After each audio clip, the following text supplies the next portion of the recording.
بادلوں کے اوپر ایک نہایت حسین و جمیل وادی تھی جسے سب خوابوں کی وادی کہا کرتے تھے۔ یہاں طرح طرح کی پریاں رہتی تھیں۔ کوئی پری گانے میں ماہر تھی، کوئی رقص میں، کوئی کہانیاں سنانے میں اور کوئی دواؤں کے علم میں۔ مگر ان سب کے درمیان ایک پری سب سے منفرد تھی۔ اس کا نام الشبا تھا۔ الشبا کو بچپن سے ہی رنگوں، کپڑوں اور ڈیزائن سے محبت تھی۔ جب باقی پریاں تتلیوں کے پیچھے دوڑتی تھیں، وہ پھولوں کی پنکھڑیاں جوڑ کر ننھے ننھے لباس بناتی تھی۔ کبھی پتوں کو جوڑ کر اس میں سنہرے دھاگے ڈال دیتی، کبھی شبنم کے قطرے موتیوں کی طرح جڑ دیتی۔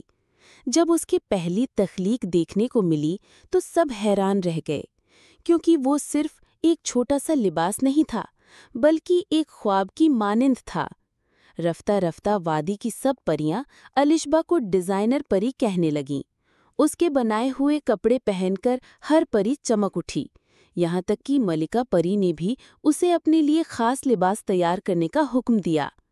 الشبا نے بڑے دل و جان سے ایک چمکتا ہوا لباس بنایا، جس میں سورج کی کرنوں کی روشنی کو سنہرے دھاگوں میں پرو دیا گیا تھا۔ ملکہ پری جب وہ لباس پہن کر سب کے سامنے آئیں تو پورا محل جگمگا اٹھا۔ مگر کہانی یہیں ختم نہیں ہوئی۔ الشبا کے خواب اور بھی بڑے تھے۔ وہ چاہتی تھی کہ اس کے ڈیزائنز صرف پریوں کی دنیا تک محدود نہ رہیں، بلکہ انسانوں تک بھی پہنچیں۔ وہ اکثر سوچتی کہ اگر زمین کی لڑکیاں بھی یہ لباس پہنیں تو ان کے خواب حقیقت کا روپ دھار لیں گے۔ ایک دن الشبا نے اپنی سب سے قریبی سہیلی الینا سے کہا، کاش میں انسانوں کی دنیا جا پاتی اور اپنی تخلیقات ان کے ساتھ بانٹ سکتی۔ الینا نے ہنستے ہوئے جواب دیا، الشبا، تم جانتی ہو کہ ہماری دنیا اور انسانوں کی دنیا کے درمیان ایک پردہ ہے۔ اسے صرف وہی پار کر سکتا ہے جس کے دل میں کوئی خاص دعا یا خواب ہو۔ یہ بات الشبا کے دل کو چھو گئی۔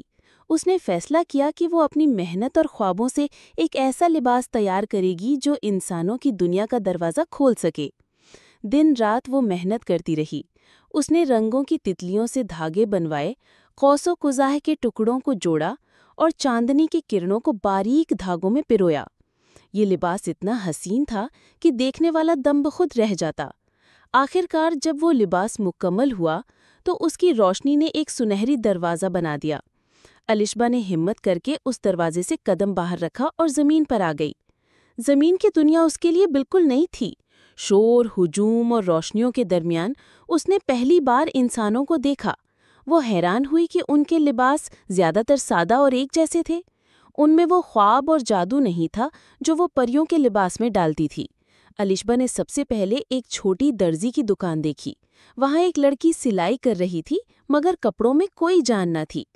لڑکی پہلے تو ڈر گئی، لیکن پھر الشبا کی آنکھوں میں چمک دیکھ کر اجازت دے دی۔ الشبا نے اپنی جادوئی انگلیوں سے کپڑوں کو چھوا تو وہ یکدم بدل گئے۔ پھیکے رنگ دمکنے لگے، کپڑوں میں پھول کھل اٹھے اور دھاگوں میں روشنی دوڑ گئی۔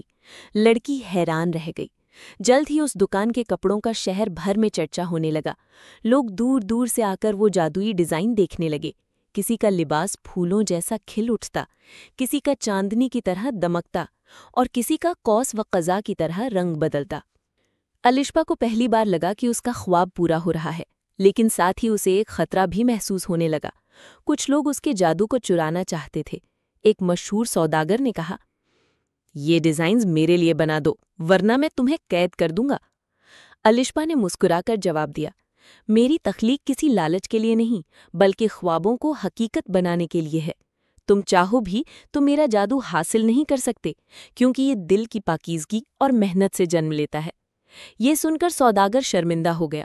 اس نے سوچا کہ شاید دولت ہی سب کچھ نہیں ہوتی۔ کچھ دن بعد الشبا نے محسوس کیا کہ انسانوں کی دنیا میں بہت خوشیاں بانٹنے کے باوجود اس کا دل اپنی وادی کے لیے تڑپ رہا ہے۔ اس نے فیصلہ کیا کہ اب واپس جانا چاہیے، مگر جانے سے پہلے اس نے زمین پر یہ تحفہ چھوڑا کہ جو بھی دل سے محنت کرے اور تخلیق میں محبت ڈالے، اس کے لباس ہمیشہ خاص ہوں گے، چاہے وہ پری نہ بھی ہو۔ الشبا واپس خوابوں کی وادی آ گئی۔ سب پریاں اس پر فخر کرنے لگیں۔